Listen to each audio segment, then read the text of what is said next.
Hi everybody, how are you doing? Today is the 6th of November and I wanted to talk to you about art. Are you ready? All right, let's begin. So I'm excited about my art class lately.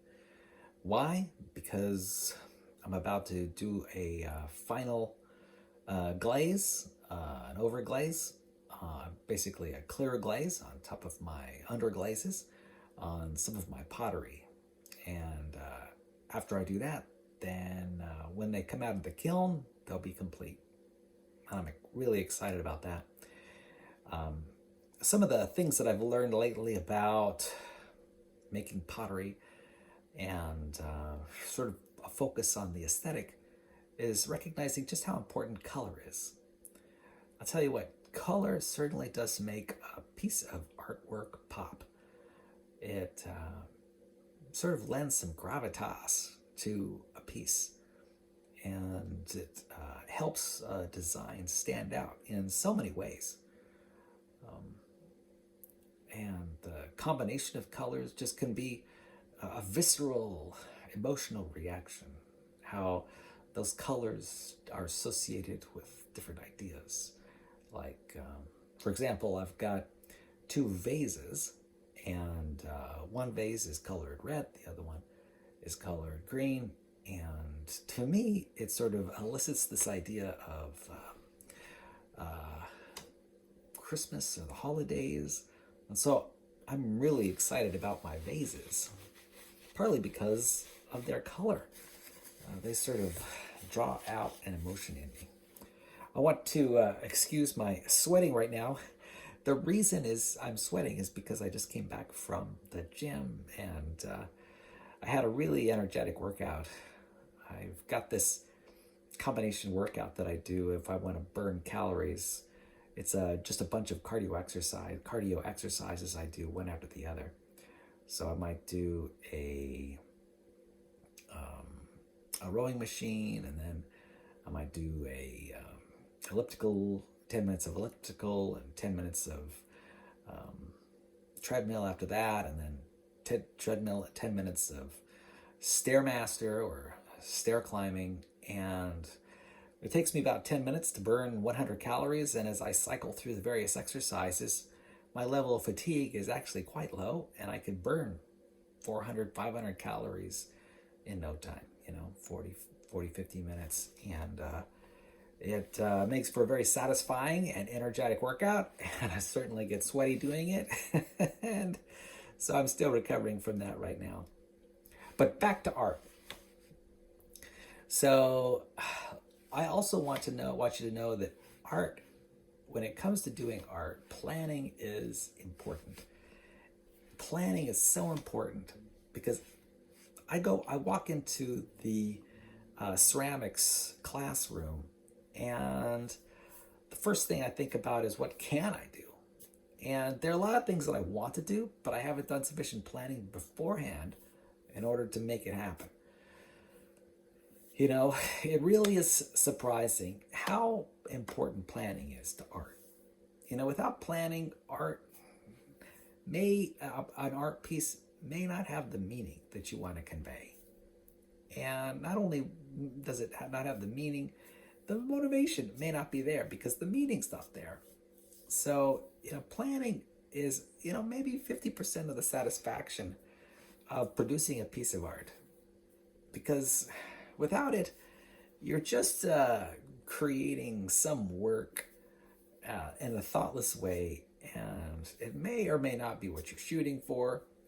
That reminds me of a particular quotation. If you don't know where you're going, then there's no way you can reach your destination. And that is certainly true with art. Planning makes all the difference. And if one wants to create a piece of art that's aesthetically pleasing, you really have to begin from the beginning and focus on throwing together concepts that have an aesthetic appeal, at least to yourself. And I mean, if you don't necessarily do that, I think what you're doing is probably realizing the end result of a technique or a process. And I mean, that's wonderful in and of itself. And it's worth a commendation, right? And kudos. I mean, if you could pull that off. But there's more to art than just the technical side, pulling together something that's technically interesting. You also want it to be conceptually or artistically interesting, something that's worth critiquing, you know? Something that's a little bit imaginative and creative, and putting a little bit of you and your values and your interests into the art. Otherwise, what you produce might lack meaning. And that's fine. I've got nothing against people who are mostly focused on the technical side, and that may be sufficient meaning for most. And maybe that's all the meaning that many people need to have. But I think there's a way to improve one's art, and I think it just comes down to thought, just the thinking, the planning, the motivation, the intention, getting that sorted out at the very beginning. Maybe even figuring out in advance what kind of colors or themes that you want to express. And it's sure that the technical virtuosity is something that's remarkable in and of itself, and that's wonderful. But beyond the technical virtuosity, I think it's also can be very useful to think about the art in a deeper way. Think about the message that a person wants to convey, and beyond just the technical side of the work. Yeah, at least there are at least two components of an art piece. The technical side and the meaning side, and they both have meaning for certain. It's not like one could create an abstract piece of work, or even a reality-centered piece of work that doesn't have any meaning. I mean, sometimes it's just the creation of the work that gives a work meaning, and that can be enough. And I think there's also room for improvement in that, if one chooses. If that is one's intent, I think it's entirely possible. And so, anyway, in order for, and I know that's not always important. In fact, a lot of the time, the motivation doesn't have to be internal; it can be external as well. There are a lot of starving artists out there, and I don't discount that they need to sometimes make do and produce art for the sake of producing art, or producing an income, and that may be all the meaning that is necessary for that artist in order to work satisfactorily in their medium. But I think there are other ways to get more satisfaction, and I think one could appreciate the process a little bit more if there's a little bit of thought put into it. I think a sense of accomplishment or pride might be amplified if that were the case. Anyway, it's kind of funny how in the past I've reviewed quotations from other artists who are very interested in sort of elevating art and improving art, by giving constructive feedback to basically the artist population in general. And it's kind of funny because it's pretty easy to criticize those statements because of how prescriptive they can be.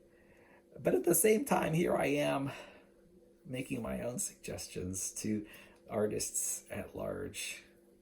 And, it's kind of just an interesting pastime. I just want to be helpful. I want to be useful to all the artists out there, and lend them my 2 cents, lend them some inspiration perhaps.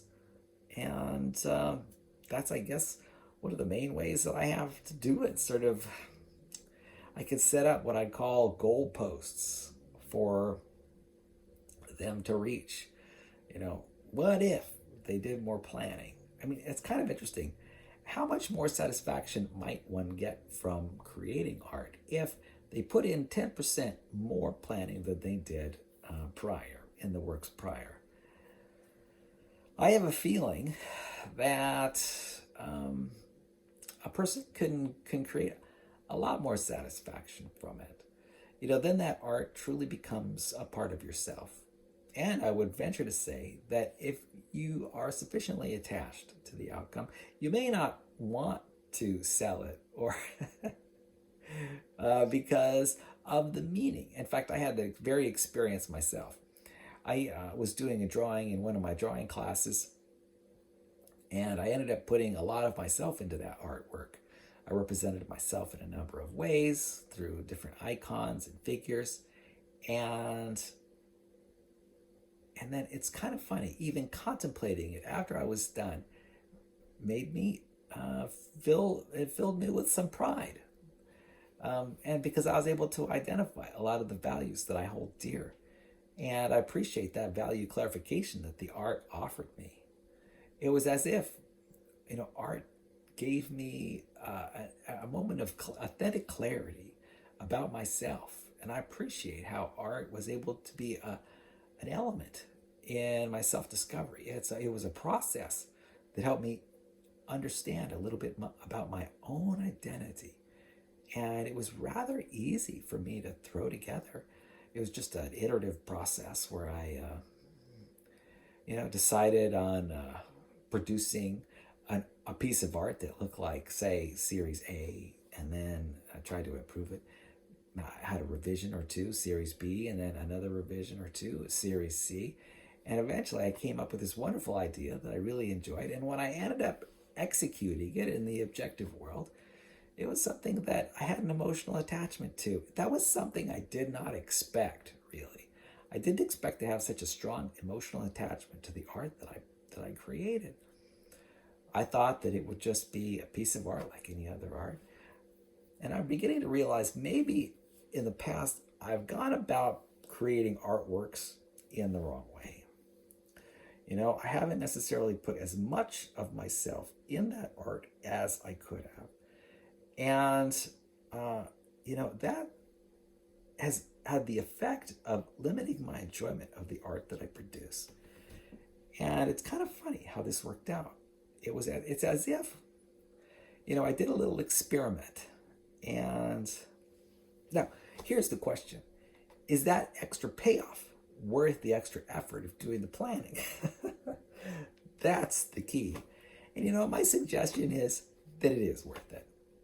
That it's probably a good idea to spend a little bit extra time planning so that you can get a little bit more bang for your buck and produce something that you're a little bit more proud of, something that, maybe you can produce a piece of art that you are not willing to sell because that piece of art just means too much.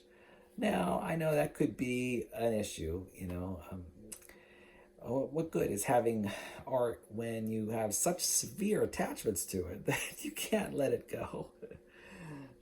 How is it that you grow? Well, I guess if you've got a lot of places where you can store your own art, say in your home or in your business, then maybe it doesn't affect things.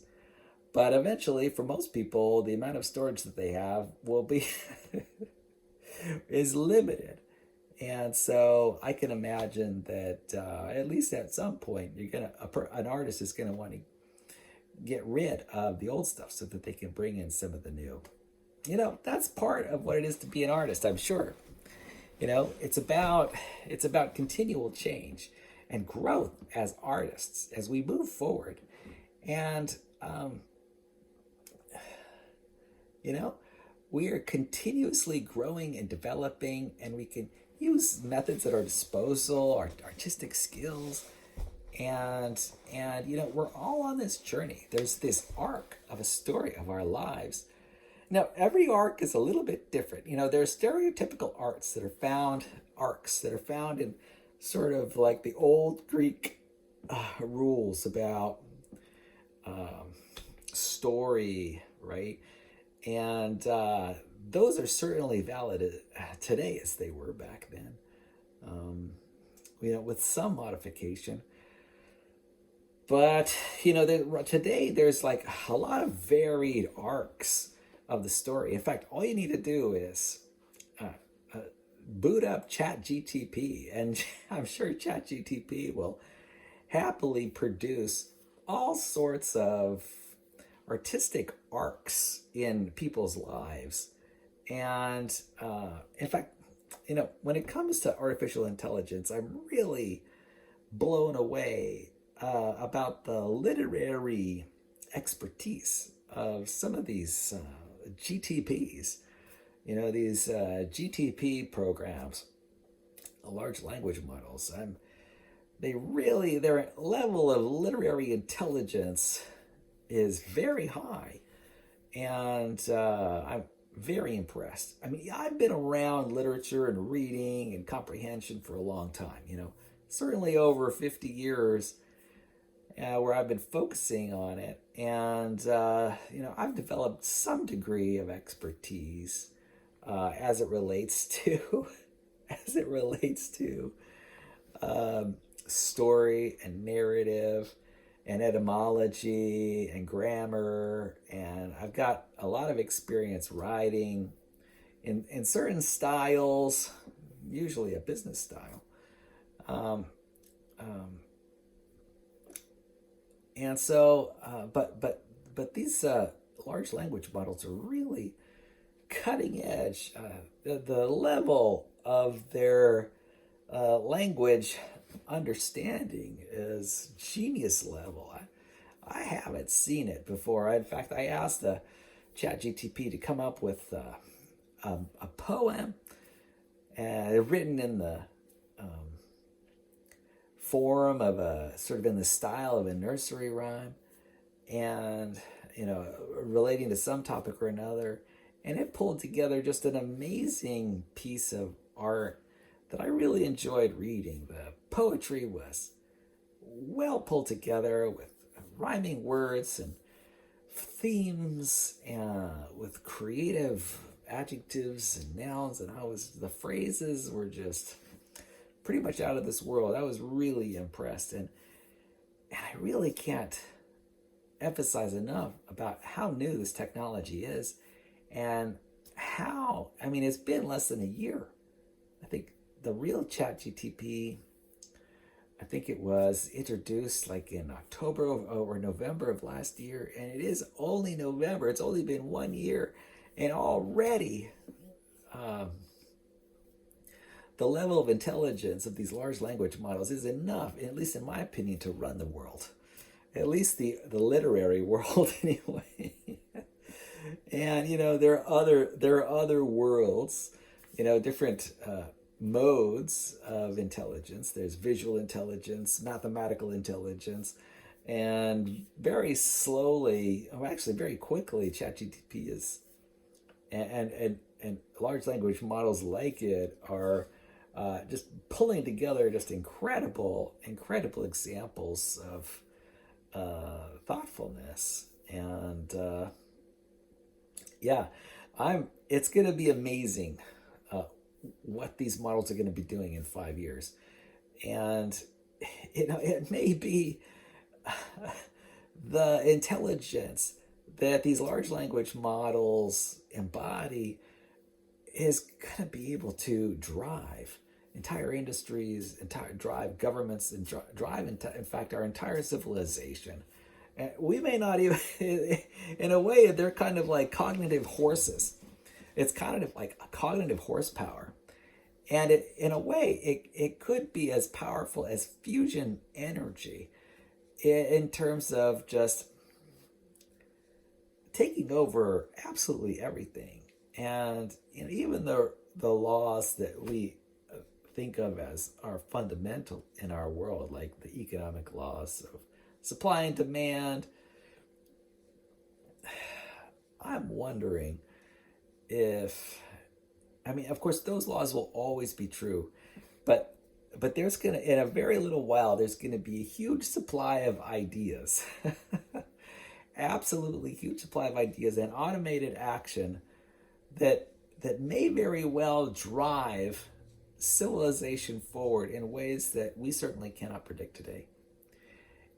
And in a way, this intersects with the artistic world, because if large language models can pull together anything, they can pull together art. And so it's really going to be, I really see the beginning of an entire artistic revolution that is going to be pulled together on account of these large language models. And it certainly will be driven by humans, but the engine, the engine power will be provided by these large language models, until it won't be driven forward by humans, and it'll be driven forward by AI agents. And so, yeah, it's really, we're talking about, and I'm thinking this revolution may begin, I mean, it's already begun in certain respects. And I'm guessing that in just a year, 365 days, the world is going to look, in some respects, really different from the way the world looks like right now. Just 1 year. And in 5 years, things are going to be absolutely terribly different. So what I need to do is I need to endeavor to basically stay alive for the next 5 years.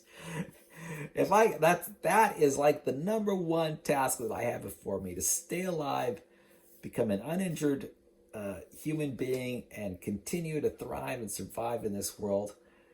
And why, you might ask? So that I can see, I could just be an observer about this amazing technology and where it's going to take us. For me, it is very similar to like fusion technology or electric vehicle technology. I think it's even more profound than those things. If we had technologies, it's almost going to be like having a time machine power. Not that it is a time machine literally, or even functions like a time machine, but I think it's going to have such disruptive power that it's going to overtake pretty much every other invention that has ever occurred. In fact, when I think of AI and the level that is right now, I mean, I think of all of human beings' past discoveries. Like, we discovered the wheel, we discovered fire, we discovered sliced bread, information technology. I think the discovery of AI sort of supersedes and is larger than all of those things. It's almost as if there's an exponential curve. And yeah, it was important to have the wheel. And thank goodness we had the wheel for, I don't know, 20,000 years perhaps. And then we had fire. We've probably had fire for a little bit longer than that. We've probably had fire for, 100,000 years. I don't know if we've even had fire for 100,000 years. I don't know what the estimates are. But in comparison, of course, we went to the moon. But in comparison with large language models and what they can bring the world, every child, every child who is growing up, I think it's, imagine at your fingertips, incredible depth of strategic thinking and creativity. That it's like having access to Albert Einstein in your pocket, and it's actually better than that. And it's not just one time better than that, 10 times better than that. It's like 1,000 times better than that. I'm serious. And I mean, right now it's probably like 2 to 10 times better than having Einstein in your pocket. This is going to be, I mean, just in the next 1 year, we're going to have the capability that's going to be easily 1,000 to 10,000 times as good as having an Einstein in your pocket. I know that's crazy. It's crazy to even say that. I can't believe I'm saying that. But I think it's absolutely true. And it's not just limited to Einstein and his technical skill, but it's also the artistic skills. The artistic skill of Leonardo da Vinci. It's like having 10,000 Leonardo da Vinci's in your back pocket. So really, I'm not sure that I am even, I think to some extent I am understating the revolution that's possible. And so just wait, ladies and gentlemen. I know we haven't fully integrated this technology into our lives, but even a 10% integration of this technology in our life is going to fully transform everything. And we'll be able to geoengineer the planet and work with the problem with carbon dioxide. I mean, of course we will, because we'll be able to, it'll be amazing, especially with robots when we get that stuff going off the ground. So, yeah.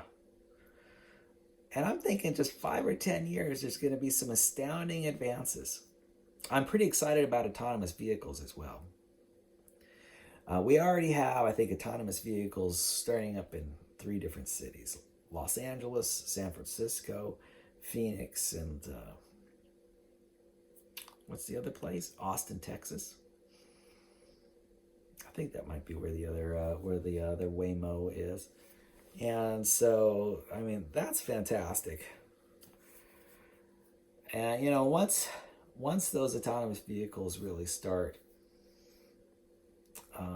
moving and shaking, that's just totally going to upend personal transportation.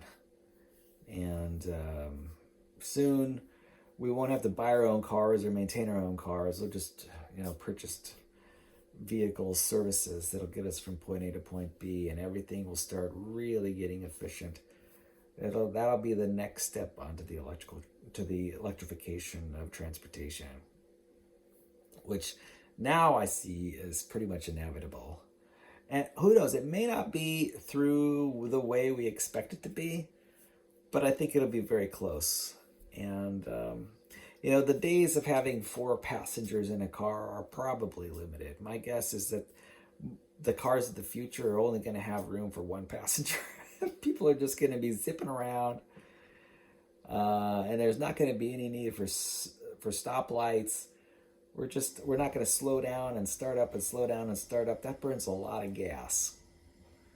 Every vehicle is going to know where every other vehicle is. There's not going to be any such thing as traffic tickets, and there's not going to be anything as stoplights, and that I really see that as the potential for the future. We're already almost there. I mean, we're really close. We're so close that we could taste it, right? So anyway, the future is really looking bright. We only really have to get there. And we have to stay alive long enough to see it. And that's going to mean that we all have to sort of exert some self-control and stop engaging in behaviors that are not necessarily to our advantage, that aren't as helpful. It's really, life is about sort of exerting that self-control and continuing to exercise self-discipline so that we can live another day. Because let me tell you, the world is going to really start unfolding very quickly. Now, it's true, there's going to be some trade-offs, and I'm not quite sure what those trade-offs are going to be. There might be some lack of security, personal security. There might be some difficulties with mental illness. There might be some additional criminality on account of the changes, basically the upheaval of society when it comes to this technology change. Robots, AI, autonomous vehicles, and things like that. But we'll see how things work out. But I am pretty excited about it, and I'm excited about it as an artist. There's going to be so many opportunities to sort of exert control over the aesthetic, and that means exerting control, aesthetic control over our cities and towns and our planet, so that we can make this planet that we live in more beautiful, satisfying, and gratifying. And so there's a lot of opportunities out there, going to be a lot more opportunities for artists to express themselves and to help us all live more aesthetic lives. And that's fantastic. I think partially what it means is that we're gonna be able to spend less time doing routine maintenance like sweeping and cleaning and building things, because robots will be doing all that stuff. And that means we get to focus on raising the quality of life of people on the planet everywhere. And so it's really a wonderful opportunity for all people to sort of join hands and make contributions to civilization as we know it. Basically, we're all going to be able to put our shoulder up against the whatever tools we're using to make our lives better, and basically it's going to make every person into a superhero. Yeah. I always think of like Steve Austin from the TV drama, The $6 Million Man, right? In a way, we're all going to be $6 million people as we are sort of attached to this network of large language models and automation. And I don't know, it's going to happen super quick, because here's the thing: human beings need help. Thankfully, instead of making our lives a little bit harder, technology is going to start making our lives a lot easier in the future. And I think it's going to be really apparent, it's already happening. I think already the technology that we have access to through ChatGPT and all the other large language models. And when I say ChatGPT, I mean all large language models. That for me, that is sort of when I say ChatGPT, I'm talking about an umbrella term for all the large language models out there. And yeah, it's definitely an exciting time to be alive. And I was talking about longevity. Hopefully we can create a more sustainable world, and a world where people live longer than they ever have before. Certainly, knowledge and the ability to crunch numbers will be better than it's ever been, and people will just have access to vast storehouses of knowledge and access to incredible actions to make change happen all over the world.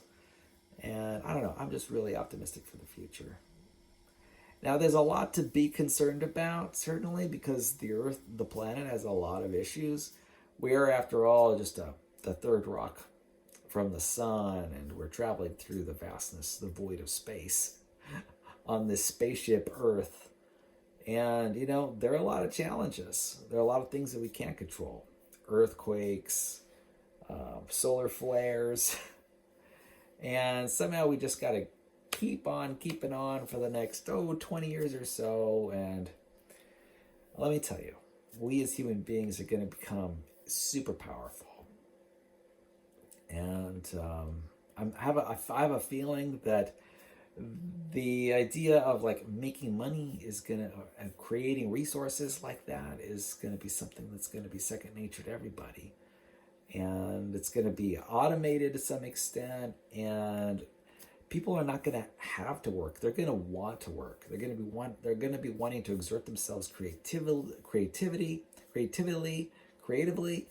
and be useful in the world. And so, anyway, I see it as a real boon to human development. And anyways, you can tell I'm definitely slanting more on the optimistic side of things. It's hard not to be optimistic when I can see the potential for improvement in nearly every segment of human life. Everything from medicine to sports to science to education to technology to energy production to economics to government systems. I mean, it's even to personal health. I mean, it's just going to be, yeah. So anyway, on that bright note, I'm going to say adieu. See you later. Bye-bye.